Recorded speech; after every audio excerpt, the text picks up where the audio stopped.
नमस्कार, स्वागत है आप सभी का हमारे खास कार्यक्रम में, जिसमें आज की हमारी मेहमान है बहुत ही खास मेहमान है, बहुत ही खास क्योंकि कई तरीके की टैलेंट से भगवान ने उनको नवाजा है। पूजा श्रीवास्तव जी हमारे साथ में है। पूजा जी, बहुत बहुत स्वागत है आपका भी। तो दर्शकों, जिस तरीके से पूजा जी आज हमारे साथ में है और मैंने कहा कि कई तरीके के टैलेंट से भगवान ने उनको नवाजा है, मैं अपने दर्शकों को बताना चाहूँगी कि पूजा जी एक ब्लॉगर हैं, राइटर हैं, बहुत ही खूबसूरत लिखती हैं, पत्रकार हैं और बड़ी बात ये कि वो गाती भी बहुत खूबसूरत हैं। बहुत सारी हुनर है आप में, लेकिन ये सारी बातें तो एक तरफ ही हैं, लेकिन बहुत बड़ी बात है कि आपने तमाम तरीके की सक्सेस भी अचीव की है, तमाम अचीवमेंट्स हैं आपकी। और जिस तरीके से मैं चाहूँगी आप अपने बारे में दर्शकों को बताएं, क्या कुछ, किस तरीके से आपका क्या रूटीन रहता है, क्या कुछ करती हैं आप? सबसे पहले तो मैं JMD न्यूज़ चैनल का बहुत बहुत धन्यवाद करना चाहूँगी कि उन्होंने मुझे यहाँ पे आने का मौका दिया और अपने बारे में आप सबको बताने की एक बहुत बड़ी जो चाहत थी मेरे मन में, उसको पूरा किया। कोई भी चीज़ होती है तो उसकी शुरुआत हमेशा भगवान से शुरू की जाती है और मैं स्पेशली श्री कृष्ण की बहुत अपने आप को बहुत धन्य मानती हूँ कि मैं उनकी थोड़ा बहुत भी उनका ध्यान कर पाती हूँ जी। तो मेरी शुरुआत जो हुई थी वो जैसे एक आम लड़की की होती है। हाँ। लेकिन मैं ब्लेस्ड रही ये कि हाँ। मेरे पेरेंट्स और फैमिली शुरू से बहुत सपोर्टिव रहे और उन्होंने कभी भी ये नहीं दिखाया कि मैं बेटी हूँ और यही वजह है, बिल्कुल यही वजह है कि मैं अपने दर्शकों को बता दूं कि पूजा जी CEO हैं stretch India information and technology private limited से। और मैं चाहती हूं कि आप दर्शकों को बताएं कि किस तरीके से आप यहां तक पहुंची, इन दिनों क्या कर रही हैं आप? इन दिनों तो आप सबको पता ही है कि कोरोना का समय चल रहा है जी। और इस दौरान पे काम करना इतना आसान नहीं है, लेकिन फिर भी चूँकि मेरे ऊपर कुछ कृपा रहती है हमेशा भगवान की, निश्चित तो एक बहुत अच्छी बेहतरीन टीम बनी है हमारी और उन सब की सहायता के बगैर मैं कोई भी काम नहीं करती हूँ जी। और वही सारी टीम और उसका मार्गदर्शन जो चलता है उसके थ्रू इस समय एक IT कंपनी है स्टैच इंडिया के नाम से, जिसका हेड ऑफिस कानपुर में है और एक ऑफिस लखनऊ में है और एक ऑफिस इसका दिल्ली में है जी। पिछले 3 सालों से हम लोग इसको सक्सेसफुली रन करा रहे हैं। इसके साथ साथ स्टैच इंडिया के साथ साथ तो मैं एक NGO भी रन कराती हूँ नारी शक्ति के नाम से, नारी शक्ति फाउंडेशन है जिसमें मैं अभी मेरी पदोन्नति हो गई है। अच्छा। जिसमें अब मैं नेशनल टीम की जॉइंट सेक्रेटरी और स्टेट प्रेसिडेंट भी हूँ। बहुत बहुत बधाई आपको इसके लिए। देखिए, ये फील्ड्स हैं जो हम डिस्कस कर रहे हैं, इसीलिए मैं अपने दर्शकों को बता रही हूँ, कुछ चाह रही हूँ कि आप बताएं। IT का आपने जिक्र किया कि ये कंपनी से जुड़ी हुई है और आपकी जो पर्सनैलिटी है वो बिल्कुल अलग है जी। ये दो अलग अलग चीज़ें हैं, इस और कैसे आपका झुकाव हुआ, जुड़ाव हुआ? एक्चुअली ऐसा हुआ कि जब मैंने अपनी पढ़ाई शुरू करी थी तो MSc MBA करने के बाद फिर नॉर्मली चूँकि मेरा इंटरनेशनल बिजनेस से मेरा MBA है जी। और MBA करने के बाद नॉर्मली जैसे कैंपस प्लेसमेंट्स होते हैं तो मैं भी कैंपस प्लेसमेंट के थ्रू फाइनेंशियल एनालिस्ट की जॉब मेरी फर्स्ट मिली थी मुझे जी। मैंने 3 साल उसको बहुत अच्छे से किया, लेकिन कुछ ऐसा हुआ कि मेरी मदर को उसी दौरान पे ब्रेन हैमरेज हो गया था and she was totally consigned to bed.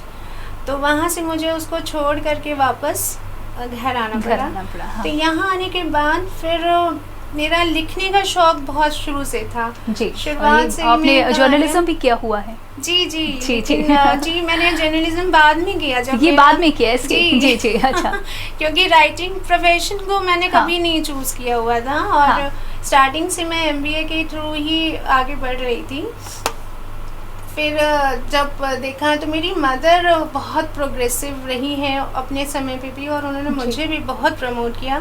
तो उन्होंने मुझसे कहा कि अपना टाइम मत वेस्ट करो, तुम्हारी हॉबी लिखना है, लिखती रहा करो, why to sit down all alone. उस कंडीशन में भी उन्होंने आपको एक तरीके से एनर्जी दी और सही रास्ता दिखाया। मैं चाहूँगी आपने अपनी माँ के बारे में कुछ बताएं, किस तरीके की पर्सनालिटी है वो, क्योंकि हम सामान्य तौर पर ये महसूस कर रहे हैं कि कहीं ना कहीं उनका असर भी आप पर है बहुत। हम अक्सर ये बात कहते हैं कि एक माँ अगर फोकस्ड हो, शिक्षित हो, अच्छा व्यक्तित्व हो, निखरा हुआ, तो उसका असर बच्चों पर भी पड़ता है। तो कुछ उनके बारे में बताएं। मेरी मदर यहाँ इधर यूपी की नहीं है, वो अच्छा। कलकत्ता की है। मतलब मेरा ननिहाल कलकत्ता का है। बंगाली? नहीं, बंगाली नहीं है। हाँ। वो है वो सेम कास्ट में ही, जी, जी। बट उनका जन्म कलकत्ता में हुआ था। जी। और वहाँ पे वो she was also very much qualified, और वो MBBS कर रही थी जब उनकी शादी हुई थी। But due to family responsibilities उन्होंने अपना MBBS छोड़ दिया, फैमिली को चूज किया उन्होंने। जी जी। और वही चीज़ उन्होंने हमारे अंदर भी इनपुट करी, और एक ऐसा संस्कार दिया कि घर और प्रोफेशन दोनों को मिसमैच नहीं करना है, दोनों को साथ में लेके चलना है। तो आपको अपनी कैपेबिलिटीज़ इस तरीके से डेवलप करनी होगी ताकि आप दोनों रिस्पॉन्सिबिलिटीज़ को उठा सकें। जी, और ये पॉसिबल है, यहाँ पर ये बात साबित होती है। जी बिल्कुल। Thank you. देखिए, आप लगातार एक्टिव रहती हैं सोशल वर्क को लेकर भी। काफ़ी चेहरों पर आपने, मासूमों के चेहरों को आपने मुस्कान दी है। कुछ इसके बारे में बताएं, कैसे क्या कुछ करती हैं आप? जी, हमारी NGO में तो मैं बहुत बाद में शामिल हुई, लेकिन उससे पहले एक शुरू से एक छोटेपन से ही मेरे अंदर एक ये चीज़ थी कि किसी को भी अगर मैं रोता देखती थी ना, तो कोशिश ये करते थे कि उसको कैसे भी करके हंसाएं, क्योंकि रोते हुए इंसान मुझे कभी पसंद नहीं आते थे। सोचते थे कि इसका दुख कैसे कम किया जाए। तो उसके लिए शुरू से घर के आसपास, या जब मैं कॉलेज में थी तो देखती थी कि अगर किसी स्टूडेंट या मेरे किसी क्लासमेट को कोई प्रॉब्लम है, तो कोशिश करते थे कि अपने लेवल से उसको कैसे हम मीट आउट कर सकते हैं। जी जी। वही चीज़ करते करते फिर धीरे धीरे खास एम्फसाइज मेरा तब आया जब मैंने एक केस अपनी आंखों के सामने देखा, और बहुत क्लोज में देखा कि वो लड़की बहुत अच्छी थी, लेकिन उसके साथ में बहुत बुरा हुआ। जी। जब वो बुरा देखा तब मेरे मन में आया कि नहीं, ऐसा नहीं है। अगर हम चाहें तो हम ऐसे कई सारे लोगों के अंदर ये इच्छा जागृत कर सकते हैं कि नहीं, आप यूज़लेस नहीं है। अगर आपको भगवान ने पैदा किया है तो उनका कोई ना कोई मकसद जरूर। बिल्कुल, हर एक व्यक्ति का कुछ ना कुछ उद्देश्य के साथ आता है। भगवान किसी को जन्म नहीं देता है। जी। इसी को ध्यान में रखते हुए फिर मैंने उनको छोटी छोटी सी चीज़ें करने की दी कि जैसे आप अच्छा सिलाई का काम कर लेती हैं, तो मैं अपने पैसे जोड़ती थी, उनको देती थी। ये तब की बात है जब NGO था आपका या फिर नहीं था? NGO से पहले ये पर्सनली आपने करना शुरू किया? हाँ, था। जी जी। तो उनको मैं पैसे इकट्ठा करके देती थी, और कि चलिए आप कपड़ा खरीद लीजिए, ये कर लीजिए, वो कर लीजिए। तो हॉस्पिटल्स में जो न्यूबॉर्न बेबीज होते हैं, उनके जैसे कपड़े जो होते हैं, झबले, शर्ट्स, छोटी छोटी चादरें, और अगर कोई सिलाई का काम के साथ साथ कोई बिनाई का काम जानता था, ऊन का, तो ये इजी वर्क हैं जो वो हर घर की महिलाएं कर सकती हैं आराम से। तो वो चीज़ें शुरू करी, तो उससे जो अर्निंग होती थी उनके कपड़े सिलने के बाद, वो अर्निंग उनको दे देते थे। तो वो उनको देखते थे, उनके चेहरे पे एक अलग सी मुस्कान आ जाती थी जी। वो देख के इतना सेटिस्फेक्शन लगता था। फिर धीरे धीरे करके फिर एक NGO का प्लान वो बना। तो सेटिस्फाइड हुए उनकी मुस्कान को देखने के बाद, आप कैसा महसूस करती थी? बहुत अच्छा, बहुत अच्छा, क्योंकि कभी मेरे मन में ये लालच नहीं था कि मेरा नाम जाए। इसीलिए कभी भी मैं किसी भी प्लेटफॉर्म पे ओपनली कभी नहीं आना चाहती थी, और अभी भी कोशिश करती हूँ कि, लेकिन हम इस कोशिश को कामयाब नहीं होने देंगे, क्योंकि देखिए आपका नाम जब तक आगे नहीं जाएगा, 10 और नाम तब तक तैयार नहीं होंगे। कुछ आपके ही पद चिन्हों पर चलने की उनमें ललक नहीं पैदा होगी। और हमारा उद्देश्य भी यही है कि ऐसी शख्सियत से मिलवाएं जिनसे मिलने के बाद आपको लगे कि क्यों ना हम भी कुछ ऐसा ही करें कुछ और लोगों के लिए। बहुत सारी बातें आपसे कर रहे हैं, बहुत अच्छा लग रहा है। आप बहुत ही डाउन टू अर्थ हैं, बहुत सहजता से अपनी बातें कह रही हैं, और मन कर रहा है कि बस सुनते ही जाओ, सुनते ही जाओ। तो NGO के बारे में आप बता रही थी। NGO को करीब कितना समय हो गया है आपके? कब से आप NGO को 5 साल हो गया। तो इतनी सारी एक्टिविटीज़ हैं, मैनेज कैसे करती हैं? कैसे चलता है सब कुछ? लोगों का कैसा क्या सहयोग मिलता है? परिवार का कैसे सहयोग मिलता है? परिवार का बहुत सहयोग मिलता है, और अगर परिवार का सहयोग नहीं हो तो शायद मैं इतना कुछ कर भी नहीं पाऊँ जी। हाँ, एक आदत मेरे अंदर शायद ज़रूर है जिसको मैं सोचती हूँ कि शायद बहुत से लोगों में नहीं है, वो है जल्दी उठना। क्योंकि ये तो बहुत अच्छी बात है जी, मैं बहुत जल्दी उठती हूँ। और सोने का टाइम स्पेंड कम है, जगने का टाइम स्पेंड ज़्यादा है। तो करीब कितने घंटे की नींद लेती हैं आप? मेरी नींद मैक्सिमम 4 से 4.5 घंटा। अरे, हर सक्सेसफुल इंसान के बारे में अगर आप पता करेंगे तो उसकी नींद 4 से 4.5 घंटे होती है। तो कैसा दिन में कैसे एनर्जी लेवल कैसे मेंटेन रखती हैं? मेडिटेशन जी जी। योगा करती हूँ, मेडिटेशन करती हूँ, उससे एनर्जी लेवल भी अच्छी रहती है और हर काम को करने का एक रवैया सकारात्मक हो जाता है। जी बिल्कुल, सोच हमारा जो सोचने की दिशा है सकारात्मक रहती है। मतलब विपरीत परिस्थितियों में भी आप अपने दिमाग का संतुलन नहीं खोते हैं और संतुलन बरकरार रखते हुए ही आप कोई अच्छा डिसीजन ले सकते हैं। बिल्कुल बिल्कुल सही कहा आपने। और बहुत सारी बातें ऐसी हैं जो हम आपसे जान रहे हैं, सुन रहे हैं और ऐसा लग रहा है कि आप इसे खुद में उतार लो। मुझे लगता है निश्चित तौर पर हमारे दर्शक भी यही सोच रहे होंगे। एक फिल्म कंपनी भी है आपकी, इस फील्ड में भी हैं आप, सक्रिय हैं, इसके बारे में कुछ बताएं। जी, फिल्म प्रोडक्शन हाउस के बारे में। देखिए, प्रोडक्शन हाउस का ऐसा कोई मेरा एम नहीं था फिल्म प्रोड्यूसिंग का। हाँ। लेकिन चूँकि स्टोरीज लिखते हैं आप लिखती हैं क्योंकि जी जी, और मेरा अपना खुद का ब्लॉग भी चलता है। हाँ हाँ। और टचवुड मेरे ब्लॉग के करीब 6 लाख से ऊपर जी रीडर्स भी हैं। हाँ हाँ। तो कहानी लिखते थे तो एक दिन ऐसे ही एक पर्सन आए, तो वो हमारे फ्रेंड्स में ही हैं। उन्होंने कहा कि अच्छा क्या लिख रही हो पहले बताओ। तो उस टाइम पे मैं एक स्टोरी स्क्रिप्ट कर रही थी। अच्छा। तो वो उनको पढ़ के सुनाया कि ऐसे ऐसी स्टोरी है, तो उन्हें वो कहानी बहुत अच्छी लगी। तो उन्होंने कहा कि नहीं, ये कहानी पे तो आप कोई मूवी बना सकती हैं। जी। तो हमने कहा अरे मूवीज़ कहाँ, इतना टाइम ही नहीं मिलता है कि मूवीज़ कैसे। लेकिन ये प्लान उन्होंने क्रिएट करना शुरू कर दिया और कहीं ना कहीं बात तो आ ही गई अब कि ये पॉसिबल है, ये पॉसिबिलिटी। और फिर ये देखा कि हाँ, मेरे लिंक्स में अच्छे लोग थे जो कैमरा हैंडलिंग बहुत अच्छी करते थे।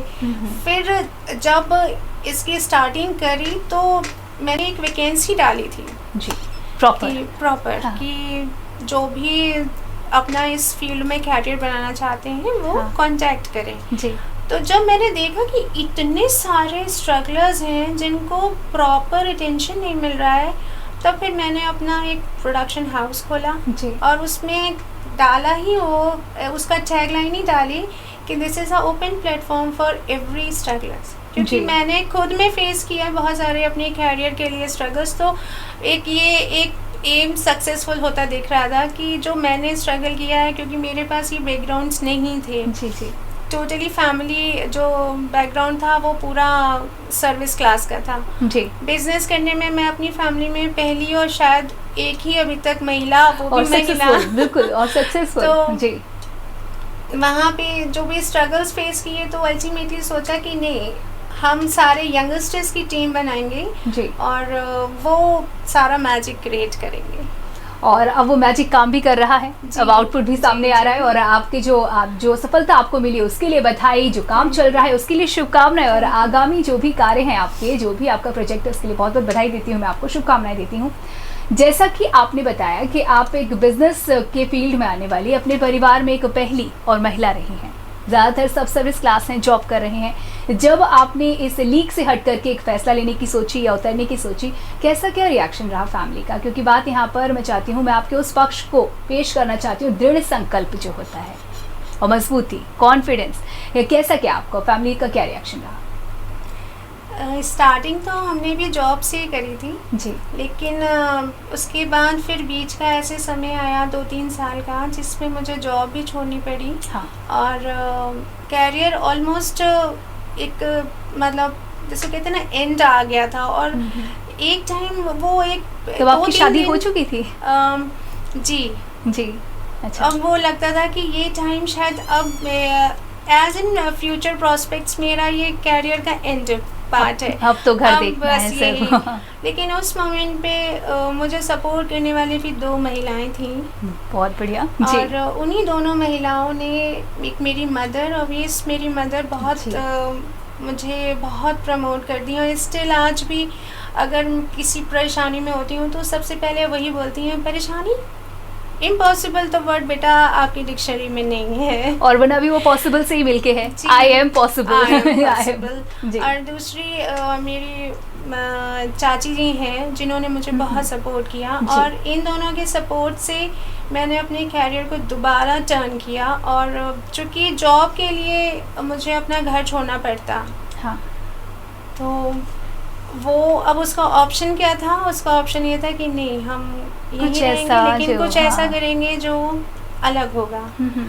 फिर मैंने अपने ये सारी चीज़ों को रिकंसाइल किया, और कंसाइल करने के बाद फिर एक स्टैंड बाई ऑप्शंस को साथ में लेके एंड मूव कर दी। और कहते हैं ना कि आप बढ़ते हैं तो कारवां अपने आप बन जाता है, और हाँ। फिर जब बढ़े तो एक एक करके सब जुड़ते चले गए और एक ठीक ठाक बिल्कुल चीज़ हो गई। एक ये जानना चाह रही थी मैं कि करीब कितना समय आपको इस तरीके से बिजनेस करते हुए आप एक सक्सेस की ये जर्नी है, कितने सालों की ये जर्नी है, क्या कुछ उतार चढ़ाव आपने महसूस किए इस दौरान? ये पिछला 5 साल जी, जिसको आप जोड़ेंगे तो कहेंगे कि हाँ ये मेरी, अब मैं इसको ये अपनी जो आपने career की- रीस्टार्ट किया जी, जब, जी। ये मेरा जो, इसको मैं रीबर्थ कहूँगी, पूजा श्रीवास्तव का रीबर्थ जो है वो ये 5 साल हैं। इन 5 सालों में बहुत से उतार चढ़ाव आए, लेकिन सिर्फ एक चीज़ ध्यान में रहती थी हमेशा कि अगर चढ़ रहे हैं तो उतरना भी है, बिकॉज़ हम सीढ़ियाँ चढ़ते हैं तो जब नीचे वापस ज़मीन पे आना है तो उतरते भी हैं, लेकिन उतरने का मतलब ये नहीं कि हम ज़मीन पे ही रह जाएंगे, हम फिर सीढ़ियाँ चढ़ेंगे। सीढ़ियाँ तो कहीं बस गायब नहीं होती कहीं हैं। गायब नहीं बिल्कुल। होंगी। बहुत सारी बातें हैं, बहुत सारी अच्छी अच्छी बातें निकल करके सामने आ रही हैं, इसलिए सिलसिला भी चलता रहेगा, लेकिन फिलहाल यहाँ रुकना होगा एक छोटे से ब्रेक के लिए, कहीं मत जाएगा।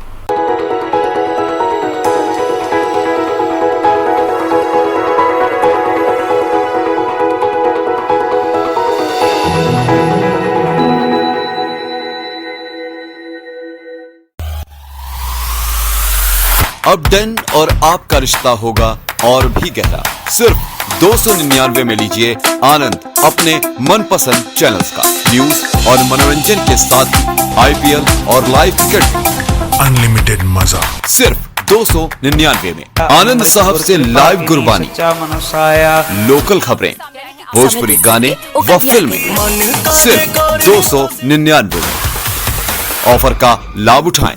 अपने डेन लोकल केबल ऑपरेटर से आज ही संपर्क करें।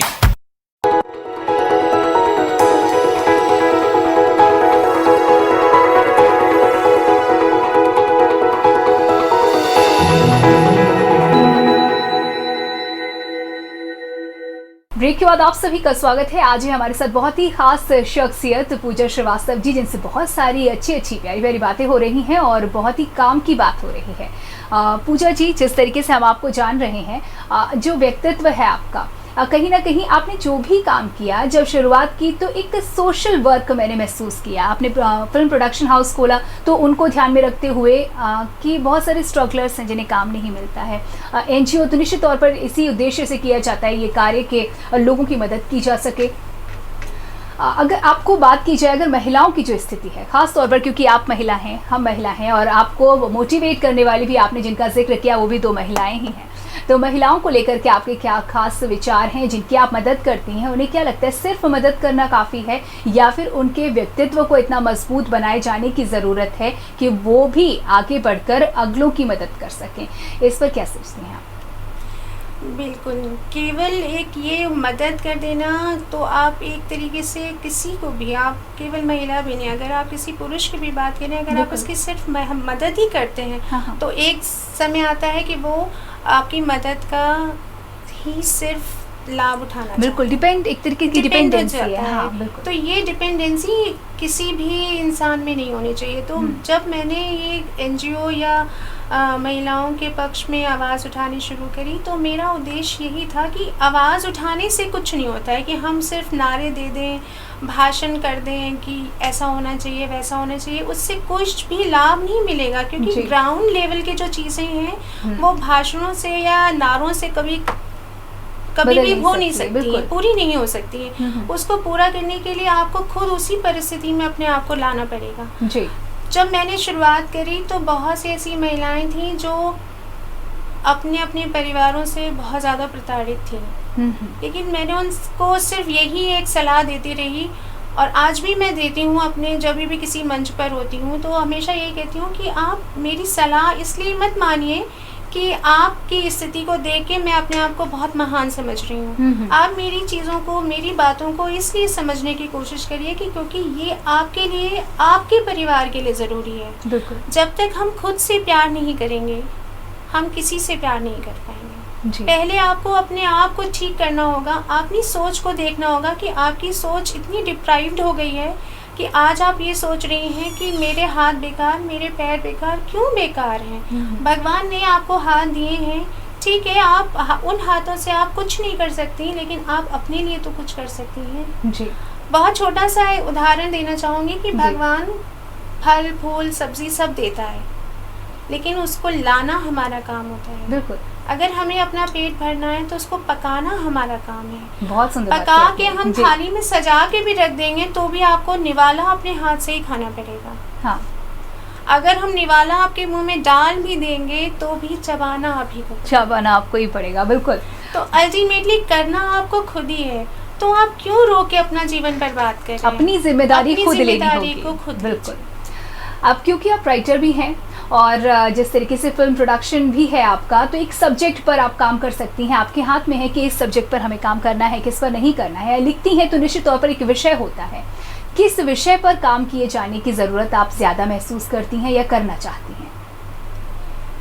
मैं एक सबसे बड़ा विषय उठाना चाहती हूँ जो मेरी बहुत इच्छा है कि हम हमेशा ये क्यों कहते हैं कि महिलाओं को ताकत दो।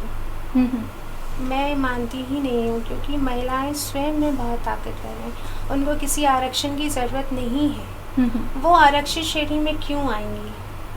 वो स्वयं में खुद में इतनी बलशाली है कि वो जब एक जननी बन सकती हैं तो उनको हम और क्या दें। जी। सिर्फ कोशिश ये करनी है, और जिसका हमेशा मैं प्रयास करती हूँ हर अपने लेख में, कि हमें सिर्फ वो एक चिंगारी जलाने की ज़रूरत है जिससे उनको ये एहसास हो कि मैं महिला होकर के मैंने पाप नहीं किया है, मैं महिला हूँ, तो ये गर्व की बात है कि महिला हूँ।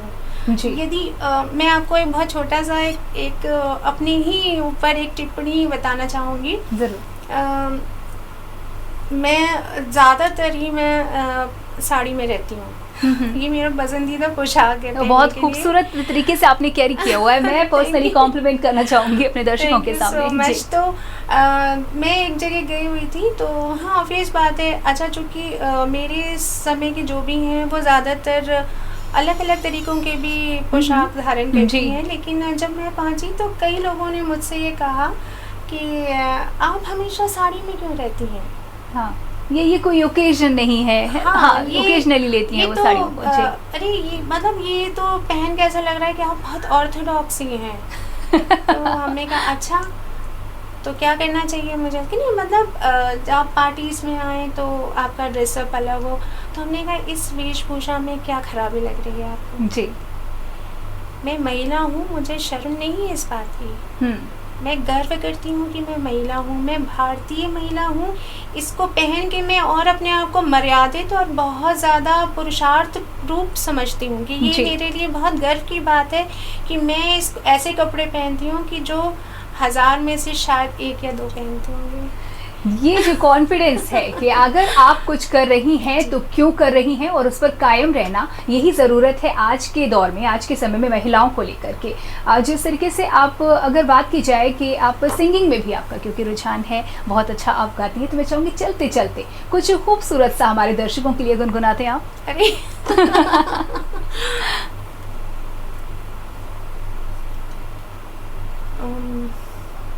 अचानक से मैंने बोल दिया। नहीं, कोशिश करती हूँ जी। प्यार भरे 2 शर्मीले नैन जिनसे मिला है मेरे दिल को चैन, कोई जाने ना क्यों मुझसे शर्माए, कैसे मुझे तड़पाए। प्यार भरे 2 शर्मीले नैन। Thank you so much. मैं अपने दर्शकों को बता दूं कि पूजा श्रीवास्तव जी जिन्हें आप सुन रहे थे वो विशारद हैं वोकल क्लासिकल सिंगिंग में, और बता दें कि कथक में भी आप मास्टर हैं। लेकिन खैर यहाँ मैं आपको बख्शती हूँ, यहाँ मैं आपसे कथक करने के लिए नहीं कहूँगी कि वो पॉसिबल नहीं है, लेकिन उम्मीद करती हूँ कि कभी ना कभी किसी न किसी रूप में मुझे आपका कथक भी देखने को मिलेगा। लेकिन बहुत सारी बातें आपने की और बहुत अच्छा लगा, बहुत ही इंस्पायरिंग रहा आपसे मुलाकात, और मुझे लगता है कि मेरे साथ साथ हमारे दर्शकों का भी यही अनुभव होगा। चलते चलते कोई खास बात, कोई संदेश हमारे दर्शकों को? अगर जीतना है तो जंग खुद लड़ना है। हारने वाले तो बहुत हैं और हारता सिर्फ वही है जो खुद से हार जाता है। अगर जीतना है तो खुद से जीतो, खुद को जीतो। बहुत खूबसूरत बात कही आपने। ये सक्सेस के कह सकते हैं कि कीवर्ड्स हैं, अगर ये उतार लिए तो सक्सेस कहीं नहीं जाने वाली है, वो आपकी मुट्ठी में होगी ही होगी। बहुत बहुत शुक्रिया हमारे साथ समय बिताने के लिए, यहाँ आने के लिए। तो दर्शकों, आज की इस खास मुलाकात में इतना ही। अगले एपिसोड में फिर हाजिर हो जाएंगे ऐसी ही किसी अजीम शख्सियत के साथ। फिलहाल के लिए दीजिए इजाजत, नमस्कार।